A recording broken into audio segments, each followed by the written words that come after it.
سنیوں نے جب منایا جشن میلاد النبی، سنیوں نے جب منایا جشن میلاد النبی، بدعقیدے اپنے گھر سے نکلے شرمانے کے بعد، بدعقیدے اپنے گھر سے نکلے شرمانے کے بعد، پیر کے دن صبح صادق میں ہوئے وہ جلوہ گر، پیر کے دن صبح صادق میں ہوئے وہ جلوہ گر، دن نکل جانے سے پہلے رات کے جانے کے بعد۔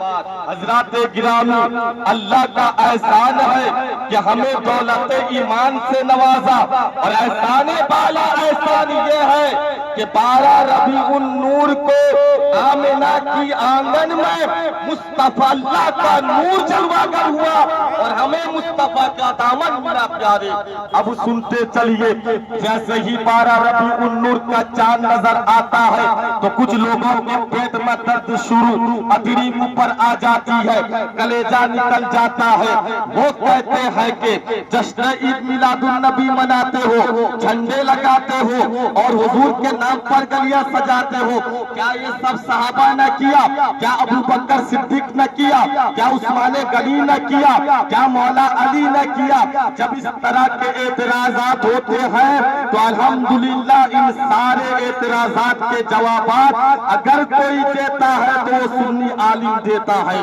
حضرات گرامی، یہی اعتراض ایک بہت بڑے علامہ گل صاحب علیہ رحمہ سے ہوا۔ انہوں نے کہا تم کیا کہہ رہے ہو؟ وہی سوال کرنے والے نے سوال کیا، یہ سب رسول کے زمانے میں نہیں تھا، جو رسول کے زمانے میں نہ ہو وہ بدعت ہے، اور جو بدعت ہے وہ ناجائز ہے، اور ہر بدعت ناجائز ہے۔ تو علامہ گل صاحب نے کیا کہا کہ تم کیا کہہ رہے ہو؟ جو رسول کے زمانے میں نہ ہو وہ بدعت ہے۔ یہ تو پتا کہ زمانہ تیرے باپ کا چل رہا ہے، یہ زمانہ میرے رسول کا چل رہا ہے، وہ زمانہ میرے رسول کا تھا، یہ زمانہ بھی میرے رسول کا ہے، قیامت تک آنے والا زمانہ میرے رسول کا ہے۔ ہم جو سانس لیتے ہیں یہ ہمارا زمانہ نہیں، ہمارے رسول کا زمانہ ہے۔ ہم جو سانس لیتے ہیں یہ ہماری حکومت نہیں، ہمارے حضور کی حکومت ہے۔ تبھی تو بریلی کا تاجدار رسول کی بارگاہ میں پکار کر عرض کرتا ہے، زمین و زمان تمہارے لیے، مکین و مکان تمہارے لیے، چنین و چنا تمہارے لیے، بنے تو جہاں تمہارے لیے، دہن میں زباں تمہارے لیے، بدن میں ہے جا تمہارے لیے، ہمارے یہاں تمہارے لیے، اٹھے بھی وہاں تمہارے لیے۔ حضرات گرامی، آج ہم سنیوں کے درمیان بدعقید کے زیادہ داخل ہو رہے ہیں، اس کی وجہ کیا ہے؟ ہمارا نوجوان سمجھتا ہے کہ ہم جو ساری چیزیں کرتے ہیں یہ ساری چیزیں بدعت ہیں، لیکن میں حوالہ دے رہا ہوں اٹھاؤ اعلیٰ حضرت کی ملفوظہ میں ایک واقعہ درج ہے۔ حضور اعلیٰ حضرت علامہ فضل الرحمان گنج مراد آبادی کی بارگاہ میں پہنچے، 3 دن رہنے کے بعد ایک سوال کیا کہ علامہ صاحب یہ بتائیے آپ کے یہاں بدعت جشن عید میلاد النبی منانا کیا سمجھتے ہیں؟